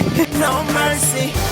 Brian Flores went on an interview tour yesterday to explain his decision to file a lawsuit admitting that, quote, I understand that I may be risking coaching the game I love. And many people are drawing parallels to what Flores is doing to Colin Kaepernick's stance on racial injustice several years ago. So, Shannon, how does the way Brian Flores has handled his situation compare to how Kaepernick handled his? Well, there are two very different ways of approaching things, Skip, and I look at it like, and I'm not saying which one is which, but Dr. King and Malcolm X. Both guys wanted a betterment, especially for people of color in America. Dr. King took it one way, Malcolm X approached it another way. But at the end of the day, they both wanted the exact same thing for minorities, people of color, in a better America. That's what they wanted. How would you characterize their approaches? Well, Dr. King, obviously, he was nonviolent. Okay. Is that where you're heading, or the way they spoke publicly? Well, both of them was very, very, very articulate. Malcolm X was more in your face. He was. You hit me, I'm going to hit you back. But both did speak much publicly. Yes. They were very out front with their views. Colin Kaepernick told you why he was taking the stance that he took. He articulated that very well. And once he left the game of football, he basically disappeared from public life. Brian Flores, even Colin Kaepernick never went on a speaking tour. He would address, when he was in the league, he would address after the game, people would ask him about the game, and then they would ask him about why he was doing what he's doing. He would explain it to him. But he never did the talk shows. He never went on the circuit to talk about it. Brian Flores is just the opposite. He started out, he released this, I think it was a Monday, and then on Tuesday morning, he was making the rounds. Wednesday, he's still making the rounds. So it was a very different approach in what they've taken to try to address a specific issue. I think the thing is, Skip, is that a lot of people didn't believe Colin Kaepernick could play anymore. I don't think people believe that Brian Flores can't coach anymore, or he's not a good coach. I hope they don't. So I think there lies the difference right there, even though I did believe Colin Kaepernick could play if someone gave him a realistic opportunity. But, Skip, I think Flores also feels that he realized, and I think Cap realized that, maybe not early on, but I think he came to the conclusion very on, that I might have sacrificed my future for someone else's future. And Brian Flores says, hey, I understand. I hope that's not the case, but I might be sacrificing my coaching career for the betterment of others that's coming along the pipeline. And so, Skip, he took a huge leap of faith right now. Did he? He took a huge leap of faith. Skip, he's not the first black coach to feel like this now. He was just the first to take this dramatic of a step to try to get it addressed. And so I commend him for it. And I really hope actionable changes can take place of this. Skip, I want to pull this up, Skip, because your guy Jerry Jones said something very interesting. He said, I think the fact that it's an issue shows not only the league. I think the fact that it's an issue shows not only the league's willingness to address and do better, Jones said. I think the fact that it's being discussed of how the Rooney Rule or what drives the Rooney Rule can be better. What do you mean? You were not going to address this had he not said what he said.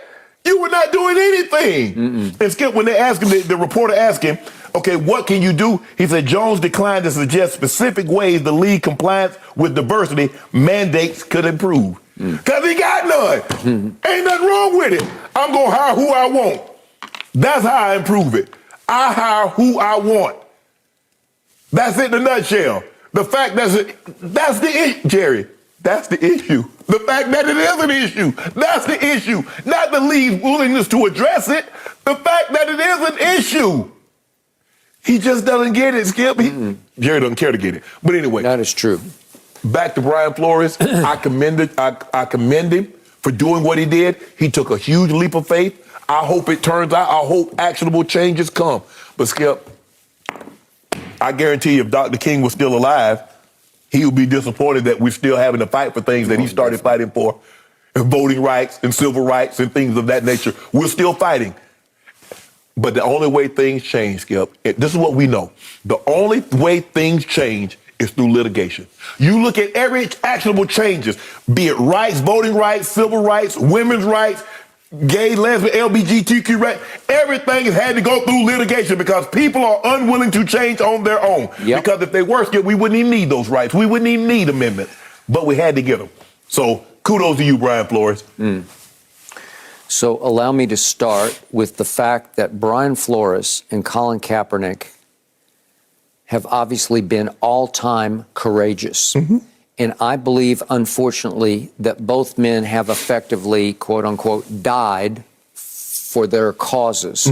Their causes are similar, but also very different because Colin Kaepernick's cause was broader. It was a countrywide cause. It was a racial justice cause. It was too many white cops are killing too many unarmed black men and women cause. That was Colin. That's what he was kneeling for. And Brian Flores' cause is simply an interleague. It's inside his game. It's a, why aren't we having more black head coaches hired? We have only one left of 32 teams. And their approaches have been wildly different because, to your point, Colin spoke up and spoke out after those games. Now we're going all the way back to our first year here on Undisputed. It was happening. It was August, a preseason game. And I believe that was the end of him speaking up and speaking out was after those games. There was a preseason game at San Diego, or I think it might have been the Chargers. It might have been the Chargers. Right? Yeah. And he was powerful and eloquent after that game. Right. And then I'm pretty sure that was pretty much it. Right. And then, to your point, he just disappeared from public life. And I kept waiting because he has the capability of becoming a social justice warrior crusader. Right. I'm not going to go to Dr. King, but in the ballpark, he had that kind of power within him to move people, and yet he chose a very different route. He went quiet. Right. Brian Flores, to your point, dropped his bombshell, the lawsuit, and then said, I'm here. You want me? I'll come. I'll come anywhere. And I'm not just going to do sports networks. I'll do them all. I'll do CBS. I'll do CNN. I'll do MSNBC. If you want me, I will come and I will speak to you. Yes. And you can ask me anything. Right. And I will hang in with you. And he made it clear, Skip, that even if he gets a job, he's not dropping the lawsuit. Not dropping the lawsuit. The man is a powerhouse. Yes. I got to tell you. He is also eloquently powerful in the message he's delivering and the details of his message. He is not backing off. He's not equivocating. He's not, well, let me restate. There's no restating. No. I said what I said. He said what he said in the lawsuit, and he is backing it up. Right. And it drives it much deeper into your heart if you watch him say it on television, because he just knocks your socks off. Yeah, you hear with the passion in which he's speaking, the hurt in which he's going through. It's like, this is what's transpiring. And Skip, the NFL, the history is there with how the NFL has treated minorities. Skip, there was just a settlement that the black retired players, they said the NFL said you have a lower cognitive skill to start with. Okay. So it made it harder for them to get the money that came along with the debilitating issues of head trauma than our white counterparts. What's that about? Okay. You saying blacks, so you didn't say that when they was learning no plays. But all of a sudden, so now you made it harder for them to get the money from head trauma than the white counterparts. They just settled the lawsuit, Skip. We're going to take that away. We're going to make it easier. Well, it makes no sense. Of course it didn't, Skip. Right. Of course it didn't make sense. But if you go back and look, Skip, things that have transpired in sports, it's normally blacks having to sue. Kurt Flood had to sue. Spencer Haywood had to sue. Yep. The history shows that the NFL, see, people don't know this, but the NFL had black players and coaches at one point in time and then kicked them out and banned them.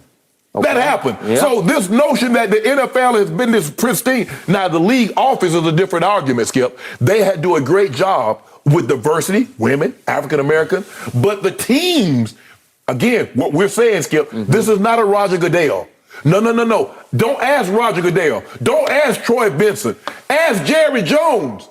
Ask the 32 owners, what are you going to do? Skip, I don't want to hear nothing about, I'm glad this issue comes to the forefront. Don't tell me nothing about the issue coming to the forefront. I want to hear you tell me what you're going to do to address the concerns that he laid out in the lawsuits. What are you going to do, Jerry? I don't know.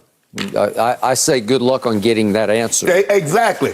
And yet, what is the end game for Brian Flores? Because he's openly, publicly admitting, I'm at risk here. Yeah. I might have given up my career. Right. And he's got a wife and 3 children. Yes. And people say, well, could you get a defensive coordinator job with Mark Davis and the Raiders, with Josh McDaniels? Because you worked with him. Would he hire you as a defensive coordinator? I don't know, maybe. But you want to stoop to that? Because you're a head coach. You're a proven head coach. Correct. So are you going to get a head coaching job? You said yesterday you're doubtful. I'm very doubtful. This is what we know. If Brian Flores or Leslie Frazier or Eric Bieniemy or Vance Joseph or any of the black guys had got caught cheating, taping another team's walkthroughs, they're not getting another opportunity like Josh McDaniels. That's a good one. Yeah. They're not. That's not happening, Skip. That's a bingo. Brian Flores cannot have a job. They're getting ready to introduce them. He faxed them a copy, says, I'm not coming. You're not getting another opportunity. All I'm saying is that the opportunity that they afford the blacks counterparts, the blacks doesn't get that luxury. That's fact.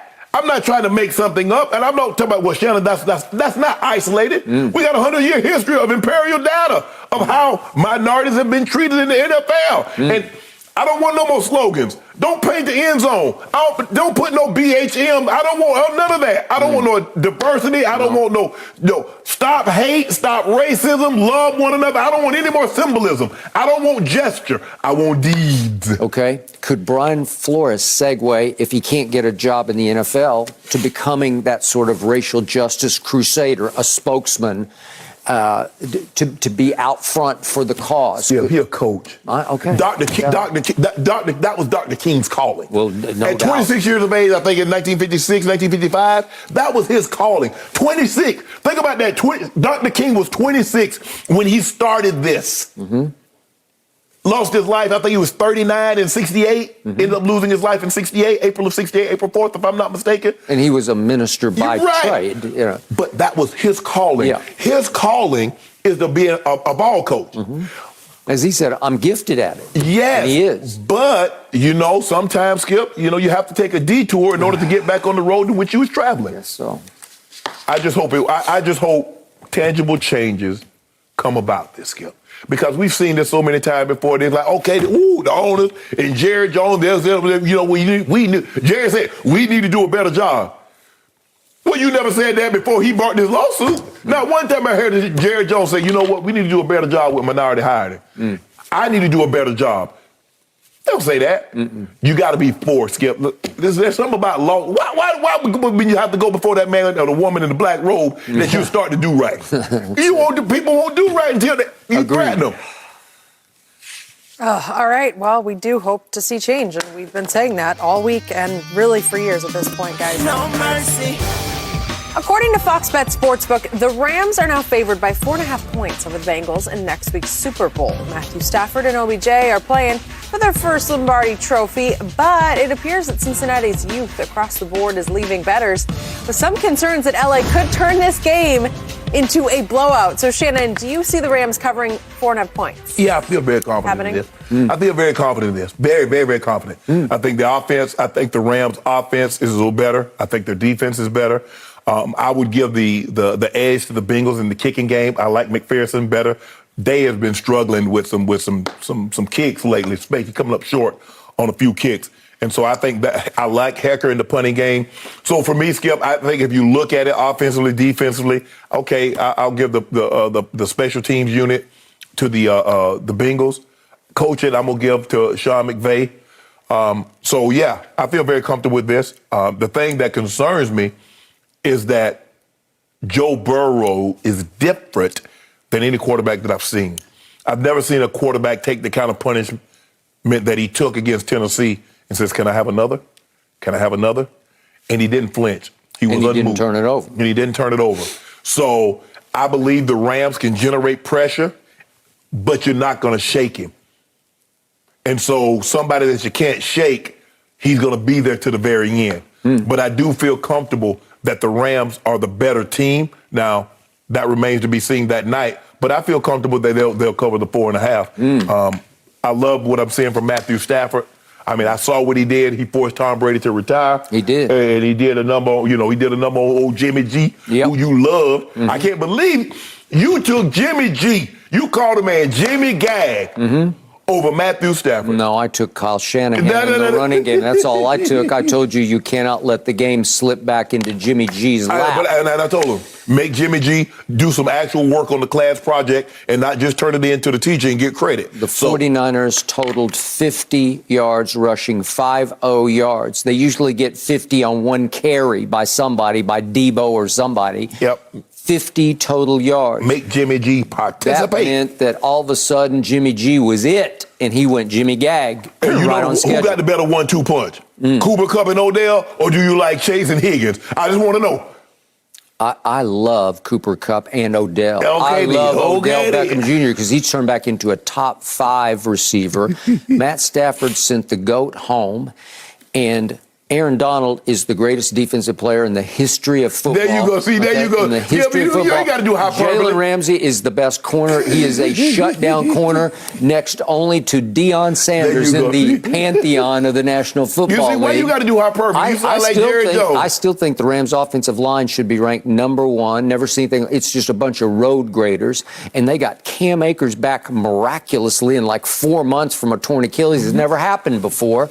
And he looks right back on track with Sony Michel, who's been there and done that in the biggest games in Patriot history, right? So you got your 1-2 punch. You be a terrible salesman. I just want you to know you be terrible as salesman. Good thing you didn't have to say. They got Taylor Rapp back at safety because he was the starter, but guess who led him in tackles? Off the scrap heap, Eric Weddle led him in tackles. And going to the bowl. So now they're deep at safety. They went from nothing at safety to deep at safety. Oh, so there was nothing at safety. So well, they had to go get Eric Weddle off the scrap heap to come save them against the GOAT at the GOAT. He did a number on him. He did a number on him. And Matthew Stafford looks like he might be the next GOAT. Matthew Stafford, Tom Brady. Because that's what Tom Brady normally do. Get you in field goal range here and walk it off. Wow. I'm starting to think that the Bengals, for their own health and safety, like mental health and safety, they should just forfeit. There you go. We should not have. We should just do a cavalcade of stars and just let the Rams go out and do a skills competition by themselves. Because Odell, you want to talk about a pregame show he can put on? One-handed, no-look catches. Woo. He can catch him in his front pocket. Ain't gonna do it. Ain't gonna do a number because I already know he got some special kicks. You got to have some everybody. J. Ram got to have some special kicks. Aaron Donald got you. Hey, AD, you got to get some special kicks for this game. So to hear you tell it, and you're in the Hall of Fame and I'm not, 4.5 is an absurdly low point spread for this. Well, it started at 3. Yeah. And they keep piling money. They keep piling money on the Rams. That's why it keeps going the Rams, up. And it keeps going up to 4.5. It'll probably end up at 7 or 8. It might. And it probably should be right here, right now. It should be double digits. No, it should be 10. But here's the thing. The thing that's concerning, Skip, is that we've seen Cincinnati get down in both the last 2 ball games, the divisional and the championship game, and come back and win those games in walk-offs. So a lead down 18, and they're like, okay, and what's the point? What's your point? We on the road in Arrowhead, one of the toughest places to play, and so what? We got Joe B. And Joey did a great job. The thing is that when you get them down, the thing is like momentum's going to shift in the Super Bowl. Now you're going to get 2 big momentum swings. One team's going to have it, then the other team's going to get it. How much separation can you put between you when you get the momentum? How much separation can you put between you and the other team? And I believe the Rams. The Rams. OBJ, a hundo, and a tub. The Hollywood stars will be out. Yeah. I might even walk the red carpet. So 2 NFL miracles happened. I don't know how, but the Bengals won at the number 1 seed at Titans, and then they turned right around and won at the number 2 seed at Kansas City. It's impossible. They are fraudulent. They are a joke to be in the Super Bowl. They're legit. They're legit? They're legit. No, that's not what you guys could have. Tampa could have been a number 1 seed had they not gagged at the end. New Orleans. They gagged. And then Matthew Stafford, the guy that you said you had no confidence in, he went and did a number on Tom. The guy who led the league in interceptions over the last 8 games, and he threw a couple the other. He ain't throw none against Tampa. Now, he done beat you twice. I mean, how many times does somebody got to beat you before you realize they're the better team? Okay, so I know we're a little early in this equation, but I'll take Cincinnati plus 10. No. It's 4. It's 4. It's 4.5. Okay, I give you that. 4.5? You just told me that's a joke spread. No, I didn't say that. You said they'll easily, to quote you. I didn't say easily. You said easily cover. I said, yes, they'll cover. And if I'm not mistaken, I'm looking at my notes. I said, I'm confident the Rams will win this game. That's what I said. Okay. Now, you want the 4.5 for 5 cases? Well, the Rambassador the other day gave me 21. That's him. Okay, 21. Well, you should listen to the Rambassador and give me 10. No. If that was the Broncos or the Ravens, now we talking about something. But that's the Rams, not my team. That's ED's team. Well. So, you want 5 cases for 4.5 points? No, I do not. I want 10 points. Wow, hold on, time out. Because I think it'll be a miracle if they stay within double digits. No, you don't. I do. No.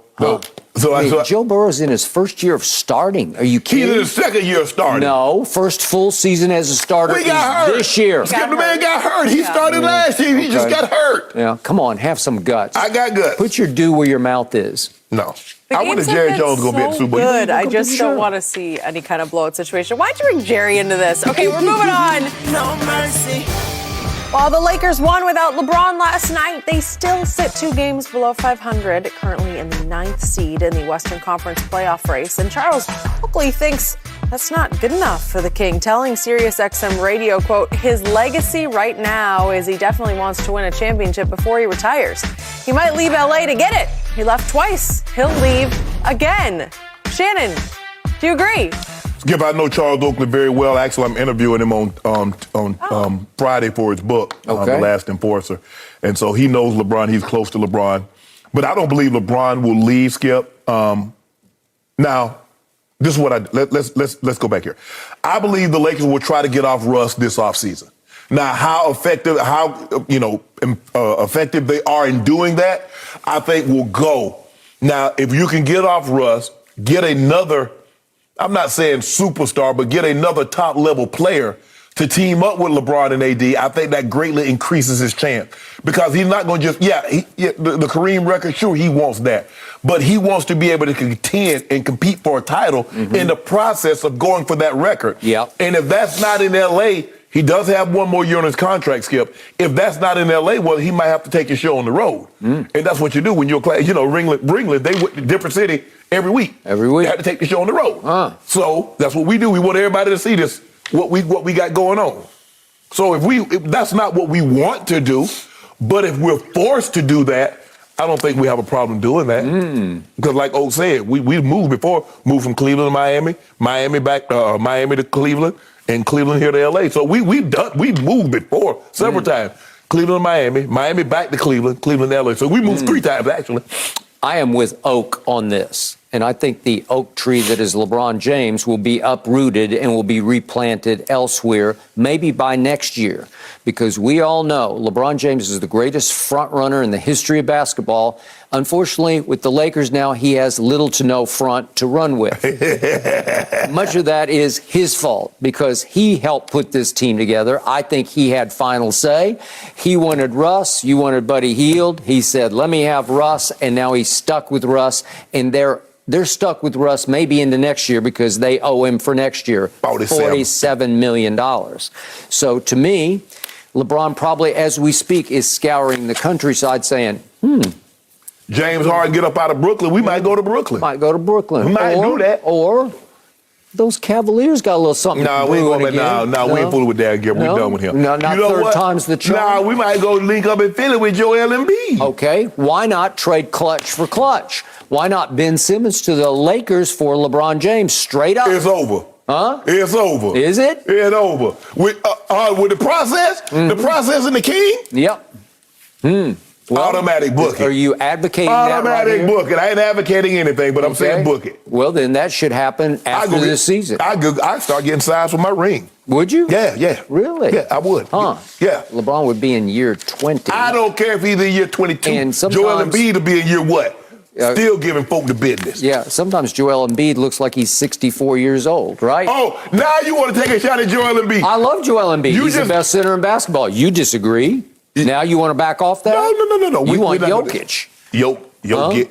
Who's Western Conference Player of the Month? Well, who has been the MVP front runner? The Eastern Conference Player of the Month with Joel Embiid. Yeah, correct. Thank you very much. But I think the MVP is between those two guys, although Ja Morant is slowly creeping his way into that discussion. I'm telling you, Memphis is legit for real. They are an authentic contender as we speak.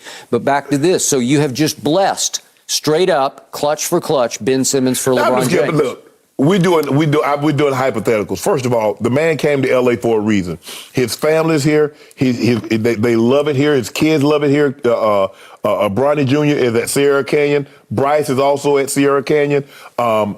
Savannah loves it here. LeBron loves it here. All of his business ventures, Maverick, everybody is here. Everything that he really wants is here. Now, the objective, he came here not only for what basketball couldn't give him, but for what basketball can. This is the Lakers. It's the biggest brand, one of the 2 biggest brands in all of basketball. Now, if you can't surround me with the pieces I need, well, I need to go, hey, I can always move back.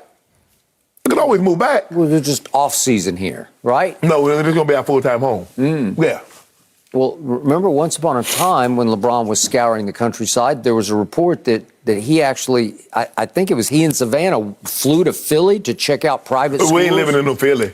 Okay. We're not that Philly. You don't live in Philly. Well, you play in Philly. Okay, you live in the outskirts. You live in like Jersey. You live in some suburbs. It's called the Main Line, and it's high rent. It ain't Brentwood. No. Well, I don't know. Some of those neighborhoods would equal Brentwood. It's just the weather would not equal. Exactly. Yeah. So that's what you come for. The 3W. When you come to LA, you coming for the 3Ws. Everybody know what those 3Ws are. And although LeBron don't partake, but I'm just saying, you can't beat the weather. Can't beat the other 2 either. But that's neither here nor there.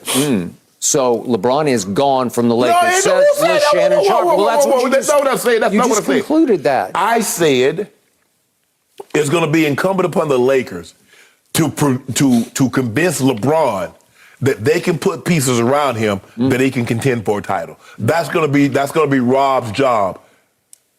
That's good. I know Bron knows how Jeannie feels. Jeannie knows how her dad was about superstars. Yep. The Lakers, they go get superstars. Wilt, Kareem, Shaq, LeBron. It's all about, so superstars normally want to come. Russ. There you go. See? West Brick. You're stuck. Yeah. Your salary cap held because what are you going to do? How are you going to get out from under Russ? Skip, I just named like 5 of the biggest names ever in basketball, and then you throw Russ in. Well, he chose him. I didn't choose him. You didn't choose him. LeBron said, I want West Brick. Well, we can undo that.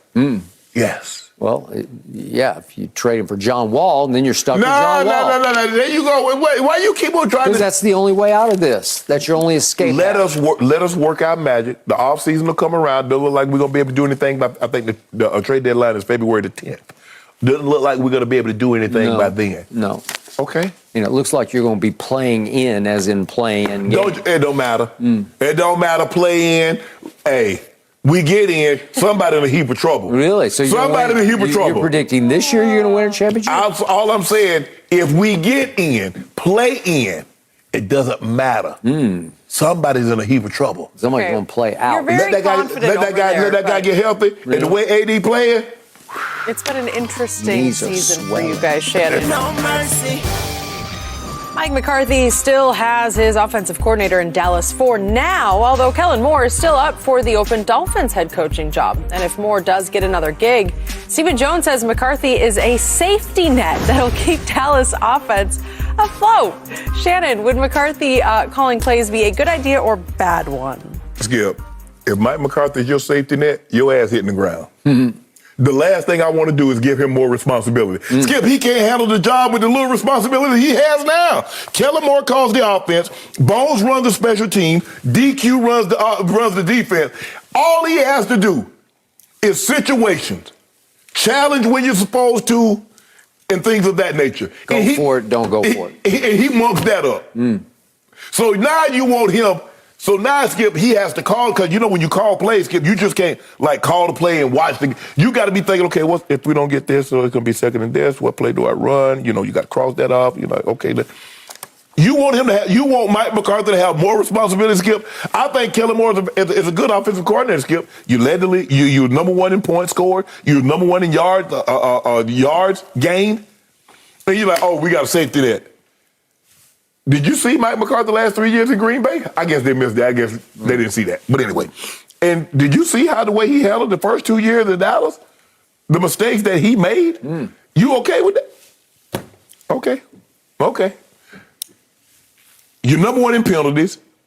You're number 1 in bad decision and challenges. Skip, I remember in, 2015, that Jordy Nelson had to hide that challenge flag in his pants because Mike McCarthy threw it, a play that was going to get challenged, and if you throw a flag on a play that can be challenged, you get penalized. Yeah. And Jordy Nelson had to run, scoop it up, and hide it. And you want that guy to have more responsibility. Okay, good luck with that. Okay. I'm going to get me a bunch of my due back. So, As you know, I have been covering this game for a long, long time. And I know a lot of people in and around the National Football League. And I got to tell you, once upon a time, it was a long time ago. Far, far away. Yeah. Back in the days of Brett Favre and early Aaron Rodgers, I can't tell you how many times I heard from people I trust, Mike McCarthy can flat out call a game. Right. I got the vibe that he was the best play caller in all of football for maybe a 4 or 5 year period, overlapping Brett Favre and Aaron Rodgers, two pretty good quarterbacks to have execute the plays that you called. I'll give you that. But all I know is I still can't figure out exactly what Mike McCarthy does, because he mostly just spectates on the sideline and seems like he's as overwhelmed as the rest of us are watching Jerry Jones' team try to play football, and he gets lost, and it's like clock mismanagement and buffoonery. Okay, so what if his calling is to call plays? What if Kellen Moore does get a job? Would I miss him? Not dearly, because that would. Well, I'm not sure about that, because down the stretch, as you pointed out a few minutes ago, they go 6-5, and Kellen Moore started to disappoint me. He started to lose me because they started losing games. But I love how that you talk about how great Dak was playing and Zeke and all that when he calling the plays. Now when they go bad, you blame him. What about Dak? How about Dak just didn't play well? Okay, what about Tony Pollard? I don't know what happened to Tony Pollard, because Kellen Moore could not figure a way to utilize the clearly better back than Ezekiel Elliott. I want to ask you one question. If Jerry and Stephen Jones thought Mike McCarthy was such an asset in calling plays, why hadn't he been calling plays and involved? Well, because they were trying to keep their quarterback happy, because now he makes $75 million to play this year, and he had some emotional attachment, like teddy bear kind of attachment, to Kellen Moore. But he could have been involved. He could have been involved. I'm not saying he has to be in Dak's ear, but he could have been involved. He's not even involved. No. Well, I'd like for 1 year just to see Mike McCarthy call plays, and I'd say, well, at least he's doing something. Yeah, it was. I guess what I want him call plays too. That way, I already know what y'all gonna hit. Really? Yep. Well, maybe I'd start winning more. You're not gonna win no more, dude. Yeah. Your dude days are over, and I'm about to get it back. See, they've come due. You had 37 cases. I already got about 10, 11 back. You haven't got. I'm about to get about 5 or 6 more back with Odell. Yeah. Odell and the Rams about to get it back. As soon as you give me my 10 points. No. Good to in go. a Super Bowl game. The Rambassador gave me 21 on the air. That ain't got nothing to do with me. That should influence you to give me half of that. Give me 10. No, it influenced me to make sure I give you 4.5. The Rambassador, he's feeling confident. Exactly. He's got to feel confident. That's his team. He was at another level the other day.